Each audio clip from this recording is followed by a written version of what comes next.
Bismillahirrahmanirrahim. Assalamualaikum warahmatullahi wabarakatuh.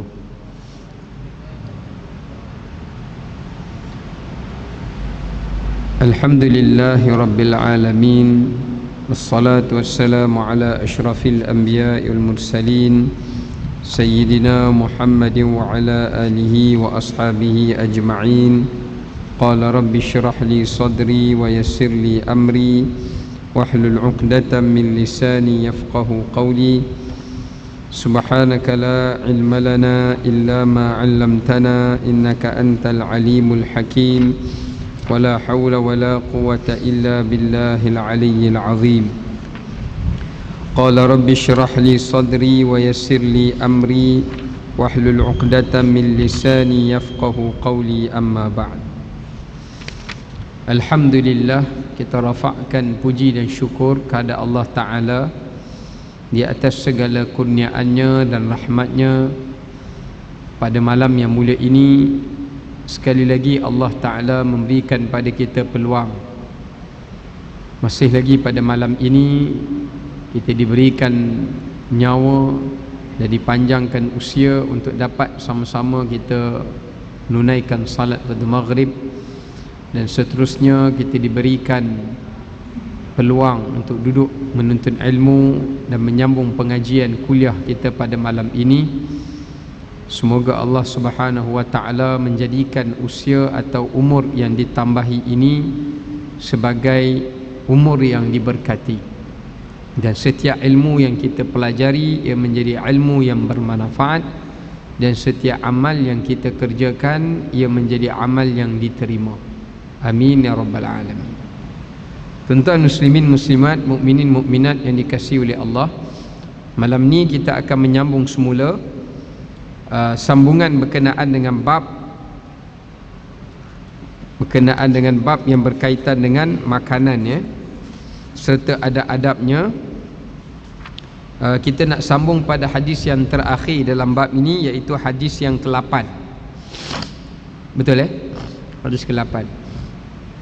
Wa an Mu'adz ibni Anas radhiyallahu anhu qala Rasulullah sallallahu alaihi wasallam, man akala ta'aman faqala alhamdulillahilladzi at'amani hadha wa razaqanihi min ghairi hawlin minni wala quwwah ghufira lahu ma taqaddama min dhanbihi. Rawahu Abu Dawud wa Tirmidzi. Hadis ini diriwayatkan daripada seorang sahabat Nabi yang bernama Mu'adz ibnu Anas radhiyallahu ta'ala an. Mu'adz ibnu Anas adalah merupakan salah seorang daripada sahabat Nabi daripada kalangan Ansar, daripada kalangan Ansar, yang mana beliau adalah merupakan daripada salah seorang sahabat yang datang melalui kabilah Bani Khadraj, daripada kabilah Bani Khadraj. Baik, ketika mana beliau meriwayatkan hadis ini, beliau masih lagi dalam keadaan usia yang muda, maksudnya indas saghair. Ketika itu usianya masih lagi kecil. Okey, kita sambung balik. Beliau mengatakan bahawasanya baginda Nabi sallallahu alaihi wasallam ada bersabda, barang sesiapa yang telah makan daripada makanan, maknanya setelah seseorang itu selesai daripada menyantap makanan, maka sesudah ia selesai hendaklah ia membacakan doa ini: segala puji bagi Allah Ta'ala yang telah memberi makanan ini dan memberi rezeki kepada saya dengan tiada daya dan kekuatan daripada diriku ini. Siapa yang membacakan doa itu sesudah makan, apa kata Nabi SAW? Allah akan mengampunkan semua dosa-dosanya yang telah lalu. Allahu Akbar. Maknanya hadis ni nak menunjukkan pada kita bahawasanya betapa pemurahnya Allah Ta'ala, betapa kasihnya Allah Ta'ala ni dalam nak memberi keampunan kepada hamba-hambanya. Bukan sekadar ibadat yang kita buat, istighfar yang kita lafazkan boleh mengampunkan dosa, tapi kita berdoa, berterima kasih dan memuji Allah Ta'ala setiap kali selepas makan pun akan mendapat pengampunan dosa-dosa yang terdahulu.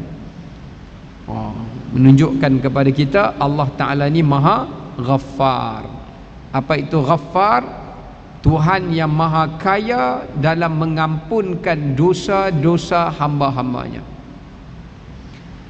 Sebab tu kalau kita tengok antara sifat Allah, dia ada Ghafir, dia ada Ghaffar, dia ada Ghafur. Tiga ni. Siapa baca Quran, dia akan jumpa tiga nama Allah ini, yang mana ketiga-tiganya maknanya berbeza-beza. Dia ada Ghafir, dia ada Ghaffar, dia ada Ghafur. Kalau Ghafir maknanya Tuhan yang hanya senya boleh mengampunkan. Tidak ada Tuhan selain daripada Allah Ta'ala yang boleh memberi keampunan. Tak ada.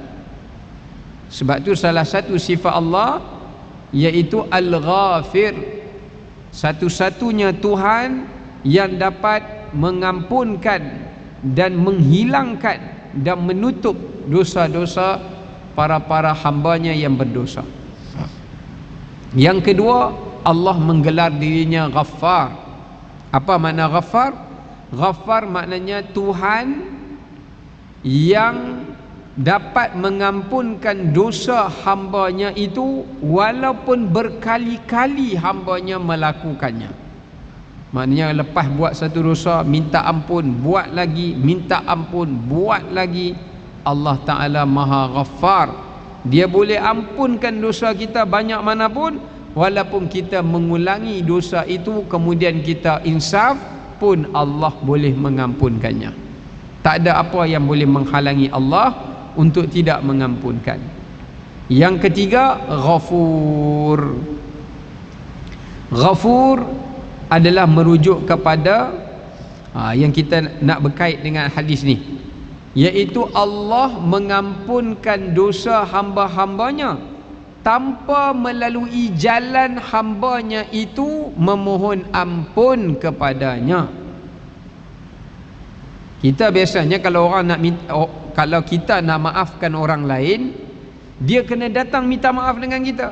Tuan, saya minta maaf, saya mengaku saya buat salah, saya memang tadi bersalah, saya minta maaf. Baik, saya maafkan. Yang tu bukan Ghafur, tu Kapur. Raja Kapur. Yang tu semua orang boleh buat, tuan-tuan.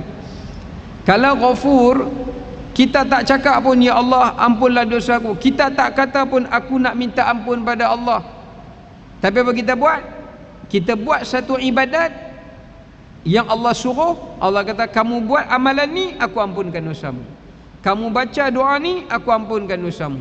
Kamu buat benda macam ni, aku ampunkan dosamu. Itu Ghafur.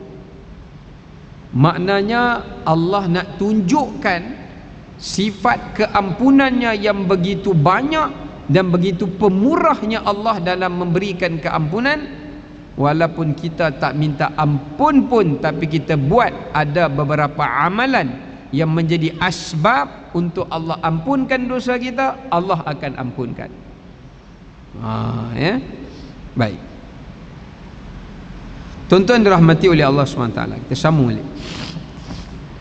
Maknanya hadis ini menjelaskan kepada kita, ini adalah doa yang terbaik untuk kita bacakan sesudah kita selesai makan. Minggu lepas kita belajar doa ketika doa untuk minta supaya rezeki tidak terputus, yang kita baca masa kita nak angkat pinggan kita. Yang ni doa yang terbaik untuk kita bacakan selepas selesai daripada makan dan minum. Dibaca doa ni. Yang kita selalu baca alhamdulillazi at'amana wa saqana wa ja'alna muslimin, itu pun boleh baca juga.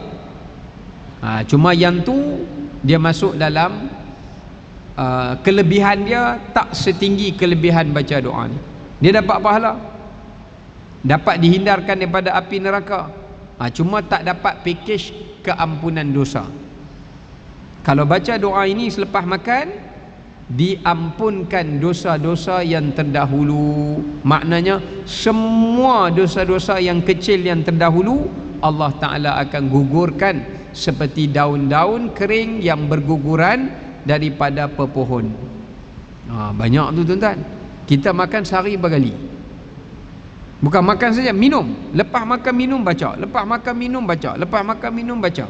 Tapi janganlah pula ni pasal apa saya tengok 2-3 hari ni badan naik ni, saya nak dapat keampunan banyak Ustaz.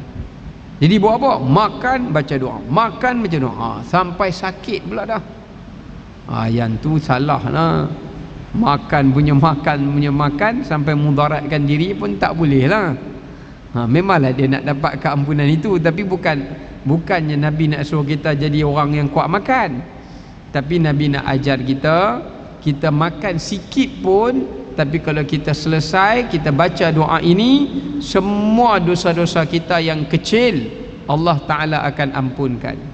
Sama ada dosa yang kecil tu kita sengaja atau tak sengajakan, yang kita tahu atau yang kita tidak tahu. Ya, baik. Kenapa tuan-tuan Allah ampunkan? Sebab kata para ulama, di dalam doa ini terdapatnya 2 perkara. Pertama, afdalud du'a wathana. Dalam doa ini terdapat ucapan yang paling terbaik dan pujian yang paling terbaik. Itu pertama. Yang kedua, kerana di dalam doa ini adanya yang disebutkan sebagai tadi ucapan doa atau pujian yang paling terbaik. Nombor 2, kalau kita tengok dalam dalam doa ini terdapat padanya apa yang dinamakan sifat tawakal ataupun sifat perhambaan seseorang hamba itu kepada Allah Ta'ala. Maknanya sifat dia merendahkan dirinya kepada Allah Ta'ala, sifat ubudiyah. Ada 2 perkara. Pertama, kita tengok sebaik-baik doa dan pujian itu adalah alhamdulillah.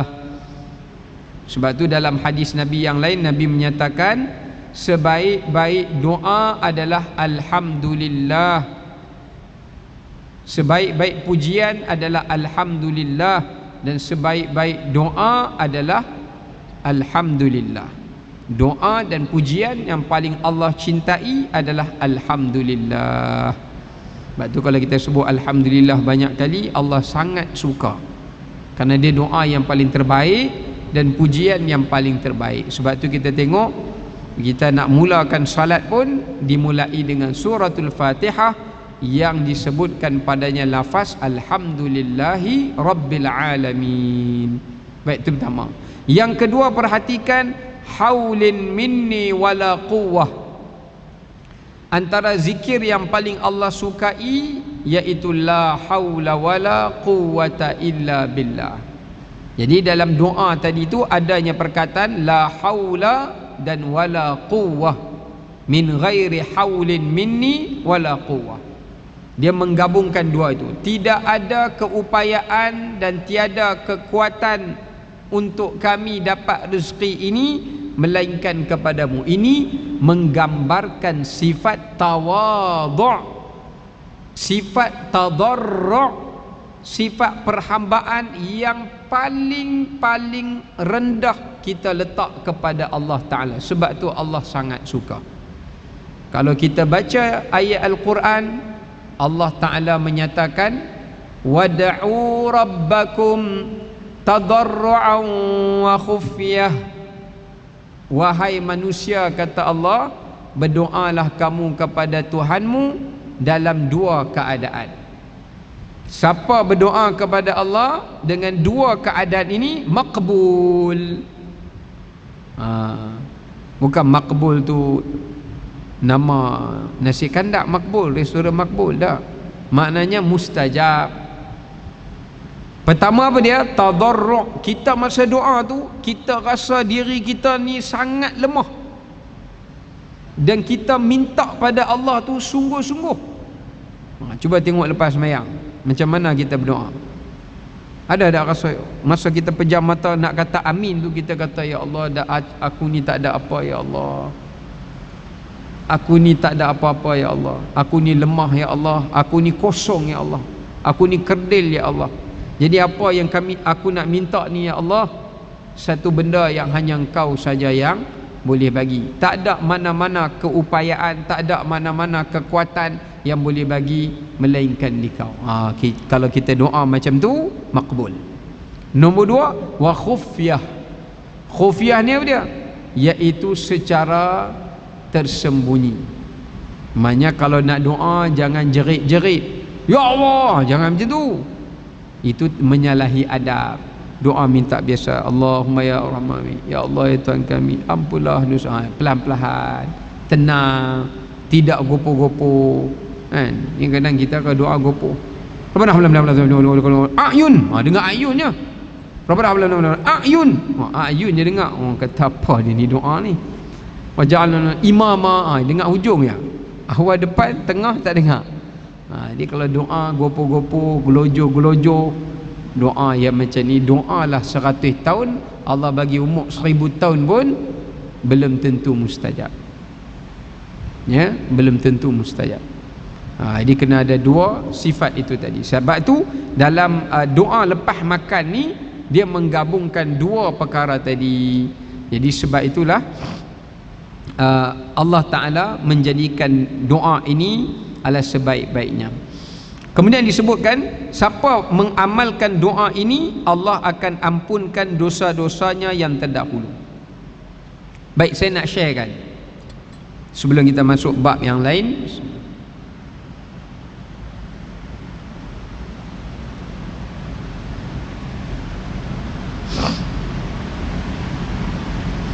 Yang kedua pengajarannya, hadis ni menunjukkan kepada kita memuji Allah Ta'ala itu adalah salah satu daripada jalan untuk diampunkan dosa. Ingat, bukan istighfar saja jalan untuk menghapuskan dosa, tetapi pujian kepada Allah juga boleh menggugurkan dosa. Dan saya nak kongsi juga apakah amalan-amalan lain yang Nabi SAW ajarkan yang kita nak kena buat, kita akan diampunkan dosa-dosa yang terdahulu. Terdahulu tu apa maknanya? Sepanjang hidup kita lah. Kalau umur 60 tahun, 60 tahun dah buat dosa kecil, kalau ada yang belum terampun, 60 tahun tu gugur dosa dia. Bayangkan, bukan sikit tu, selama 60 tahun kalau umur 60. Baik, amalan yang pertama, siapa yang berpuasa Ramadan dengan penuh iman dan berharap kepada Allah akan ganjaran pahala. Cuba tuan-tuan bayang, nak puasa bulan Ramadan dengan nak baca doa ni lepas makan, mana senang? Mana senang? Hak ni lah senang. Kalau tak mau hafal juga, tuan-tuan nak kata apalah. Kalau tak hafal juga doa ni, tak tahu nak kata apalah. Nak puasa Ramadan kena tunggu Ramadan. Tak ada Ramadan nak puasa macam mana? Yang ni Nabi SAW bagi kepada kita, bila-bila pun boleh baca, sebab kita makan tak ada had. Tapi kalau nak dapat keampunan dosa yang terdahulu tu, bagi orang yang berpuasa pada bulan Ramadan, had tu setahun sekali dia boleh dapat. Tu amalan pertama. Yang kedua, Nabi kata apa lagi? Siapa yang mendirikan malam Lailatul Qadar baru dapat. Man qama Lailatul Qadri imanan wa ihtisaba ghufira lahu ma taqaddama min dhanbi. Nak dapat keampunan yang dosa yang lepas ni, kena bangun semayang tarawih tiap-tiap Ramadan, ataupun kena bangun hidupkan malam tu Qadar baru dapat. Baca doa ni senang je tuan-tuan. Mana senang lagi? Hak ni lah senang lagi. Itu yang kedua. Yang ketiga, Nabi kata apa lagi? Ni semua saya nak bagi tahu package. Saya dah sempat susun tadi, package untuk dapat keampunan dosa-dosa yang terdahulu. Ni baru package yang ketiga. Masuk package yang keempat. Nabi sebut man tawadda'a nahwa wudu'i, siapa ambil wudu macam mana aku ambil wudu. Jadi kita kalau ambil wudu biar cukup 3 kali basuhan. Jangan jadi orang yang kedekut. Kita basuh sekali sudahlah, wajib sekali ya, hak nombor 2 nombor 3 tu sunat kan. Jangan. Pahala memang dapat, sah memang sah, tapi tak dapat ganjaran ni. Nabi kata siapa berwudu seperti wudu aku, kemudian thumma shalla raka'atain, lepas ambil wudu, masa ambil wudu tu dosa gugur dah, tapi dosa hari tu je. Masa kita ambil wudu, kan Nabi kata setiap air wudu yang jatuh tu gugur bersamanya dengannya dosa. Tapi dosa yang kita buat sebelum ambil wudu tu saja yang gugur. Tapi kalau lepas ambil wudu tu kita masuk dalam, kita salat 2 rakaat. 2 rakaat tu rakaat apa? Salat sunat wudu. Kemudian dia salat 2 rakaat salat sunat wudu, la yuhdithu fiha nafsuh, dia tak cakap dengan siapa-siapa melainkan dia terus semayang. Dengan syarat lepas ambil wudu jangan sembang dengan siapa-siapa, terus semayang. Lepas semayang baru sembang. Kalau orang ajak sembang, kita bagi syarat, suruh dia tunggu sat, bagi can kita semayang sunat dulu 2 rakaat. Nabi kata kalau lepas wudu dia semayang 2 rakaat sunat wudu, ghufira lahu ma taqaddama min dhanbi, ampun lagi dosa-dosa yang terdahulu. Dan 4 kali dah ampun dosa terdahulu. Nombor 5 disebutkan nak ampunkan dosa terdahulu ni. Saya tengok setiap kali mai semayang kat sini, makmum tak berapa semangat. Apa dia tuan-tuan?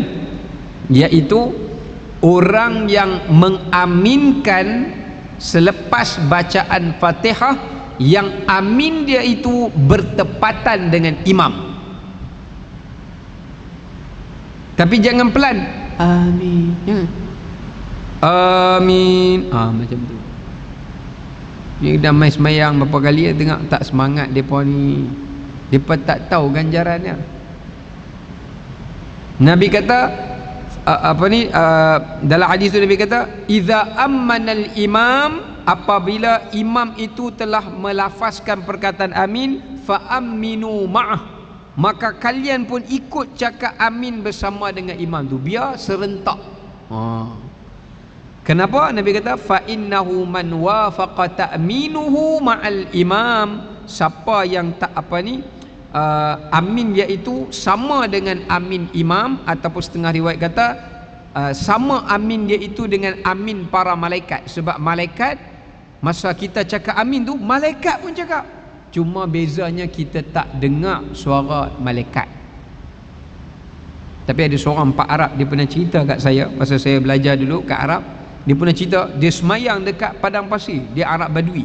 Dia naik pick up, masuk maghrib dia berhenti, dia semayang Allahu Akbar, dia baca Fatihah, ghairil maghdubi alaihim waladdallin, amin. Ramai dia semayang seorang, dia lari tuan-tuan, la ilaha illallah. Dia tak baca hadis. Syaitan mana boleh cakap amin? Sebab dalam doa tu kita minta supaya kita tak ikut jalan sesat. Setan sesatkan kita, mana boleh setan biaminkan. Jadi kalau tuan-tuan yang kali semayang naik hutan ke apa, dengar amin ramai, syok. Malaikat semayang aku ni, malaikat pun amin kan. Jangan lari pula. Bab siapa yang melafazkan amin dan amin dia itu bertepatan dengan amin imam, diampunkan lagi dosanya yang terdahulu. Maknanya setiap kali kita semayang 2 kali kita dapat package diampunkan dosa terdahulu, rakaat pertama dan rakaat kedua. 3 ke 4 ni betul imam macam pelan lah. Jadi kalau 2 rakaat pertama kita dapat, bayangkan sehari ada 5 kali semayang, berapa kali kita dapat? Kalau satu semayang 2, 5 kali 2, 10 kali keampunan dosa yang terdahulu. Tapi dengan syarat solat dengan imam lah. Kalau semayang seorang tak dapat lah. Sembahyang berjemaah je lah dapat. Ya? Kalau sembahyang seorang tak dapat. Baik, itu nombor 5. Nombor 6. Nombor 6, siapa nak dapatkan keampunan dosa yang terdahulu, iaitu siapa yang melaksanakan haji. Siapa yang melaksanakan haji, baginda kata man hajja walam yarfuth walam yafsuq. Siapa yang buat haji, dia jaga mulut dia tak kata perkataan dosa, dia jaga perbuatan dia tak buat perbuatan maksiat, maka dalam hadis tu kata ghufira lahu ma taqaddama min dhanbihi, Allah ampunkan juga semua dosa-dosanya yang terdahulu. Setengah riwayat lain kata dia diampunkan dosanya seperti ia baru dilahirkan oleh ibunya. Tapi nak boleh buat haji, baik baca doa ni lepas makan, lagi senang. Nak pohon haji belum tentu dapat lagi tuan-tuan. Tu package yang kelima. Package yang keenam, doa ni lah yang kita baca ni, untuk mendapatkan keampunan dosa-dosa yang terdahulu. Dan yang terakhir nak dapatkan juga, iaitu amalan yang disebutkan oleh para ulama, daripada satu solat fardu kepada satu solat fardu, daripada Jumaat kepada satu Jumaat, daripada satu umrah kepada satu umrah. Yang tu baru kita dapat. Maknanya nak dapat keampunan dosa-dosa terdahulu, daripada subuh sampai ke zuhur kita jangan buat dosa besar. Kalau daripada subuh ke zuhur kita tak buat dosa besar, Allah akan ampunkan dosa kecil kita yang terdahulu. Daripada zuhur pula pergi ke asar, asar pergi ke maghrib, maghrib pergi ke isyak, isyak pergi ke subuh. Kalau tak ada buat sebarang dosa besar, kita akan dapat keampunan dosa-dosa yang terdahulu. Yang ni pun mungkin agak mudah jugalah, tapi hak inilah yang paling senang sekali, sebab kita hanya perlu untuk membaca doa ini sesudah daripada kita selesai daripada makan, ya. Baik, kita masuk bab yang berikutnya. Bab la ya'ibut ta'am wastihbabu madhihi. Maknanya bab yang dilarang padanya untuk mengaibkan atau mencela makanan dan dituntut untuk memuji makanan itu. Wa an Abi Hurairah radhiyallahu anhu qala ma'aba Rasulullah sallallahu alaihi wasallam ta'aman qat in ishtahahu akalahu wa in karihahu tarakahu, muttafaqun alaih. Daripada Abi Hurairah radhiyallahu an, atau nama sebenarnya Abdurrahman ibnu Sakhrin radhiyallahu an, beliau mengatakan sepanjang aku di samping Nabi sallallahu alaihi wasallam. Berapa tahun Abu Hurairah duduk dengan Nabi? 5 tahun. Sepanjang 5 tahun Abu Hurairah radhiyallahu an duduk di samping Nabi sallallahu alaihi wasallam. Dalam setiap urusan kehidupan baginda, kata Sayyidina Abu Hurairah, aku tak pernah tengok sekalipun ma maknanya linnafi. Ma adalah nakirah bimakna nafi, maknanya perkataan penafian yang merujuk secara umum. Tak pernah berlaku, seolah-olah nak kata macam tu. Tak pernah terjadi Nabi SAW itu menghina makanan walaupun sekali, tak pernah. Bahkan kata Abu Hurairah, kalau Nabi teringin nak makan benda itu, baginda akan ambil, baginda akan makan.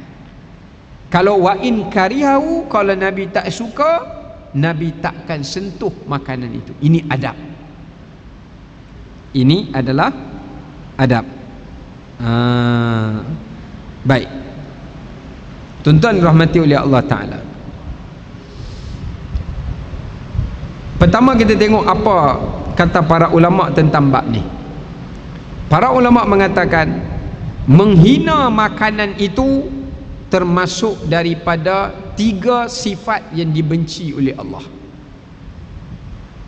Kalau kita suka hina makanan, hina minuman, kita telah melakukan 3 sifat yang Tuhan benci. Yang pertama adalah al-kibir, sombong. Orang yang hina makanan ni, dia adalah orang yang dia tak sedar dia sedang bersombong dengan Tuhan. Karena bila Allah bagi dia rezeki, dia meremehkan rezeki pemberian Allah, bahkan dia membesarkan nafsu dia yang menginginkan yang lebih lazat daripada apa yang Tuhan bagi. Jadi dia ni orang yang mengangkat kemuliaan nafsunya berbanding rezeki yang diberikan oleh Tuhannya. Maka dia orang yang sombong. Ustaz, kalau kita makan-makan, kita rasa masin, kita tak boleh makan. Apa akhlak Nabi? Nabi akan stop makan. Makan, masin, stop. Ji, kenapa tak makan? Tak apa, makan. Kenapa tak makan ni? Tak apa, saya ni kena jaga sikit lah. Macam tu lah. Siapa tak makan? Siapa masak ni? Masin pediang. Tu dia. Ni apa punya lidah ni? Macam mana boleh ambil dia tukang masak ni? Dia tak boleh bezakan mi goreng dengan ikan masin. Ni apa masin macam ikan masin ni? Kalau kita tengok hak jenis macam tu tuan-tuan, hak tu kena ambil dia, bawa mai kuliah, baca hadis ni sampai 40 kali, okey lah. Lekat kepala dia. Kalau kita minum satu air, teh tarik kau, manis, kita stop. Ji, saya tak minum lah. Tak apa, lagi tengoklah saya bungkus ke. Bawa balik, kita bagilah kat siapa-siapa hak nak minum. Kan? Ataupun kita senyap, kita kata ada ayat masak dah. Ambil ayat kita tambah. Oh, manis haji. Okey eh? Kita tak hina, kita kata ya. Kalau kita kata apa ayat potong kaki kan ni, bagi nama teh tarik potong kaki lah senang. Ya. Sebab itu ulama mengatakan penghormatan yang kita perlu berikan kepada makanan ni, rezeki Allah Ta'ala ni sangat tinggi. Sebab itu tak boleh kita letak makanan dekat bawah, kita buat makanan sebagai nak cuci istinja. Ini semua Nabi larang. Ambil makanan baling-baling, tak boleh tuan-tuan. Sepak-sepak makanan, tak boleh. Macam dulu masa PKP, beli gardenia banyak-banyak, takut sekali habis, belas sekali capak tu sampah, tu hina makanan. Lepas tu membazir pula kan? Jadi benda-benda ni semua kita kena jagalah. Tak ada tuan-tuan. Wallahu alam. Wassalamualaikum warahmatullahi wabarakatuh.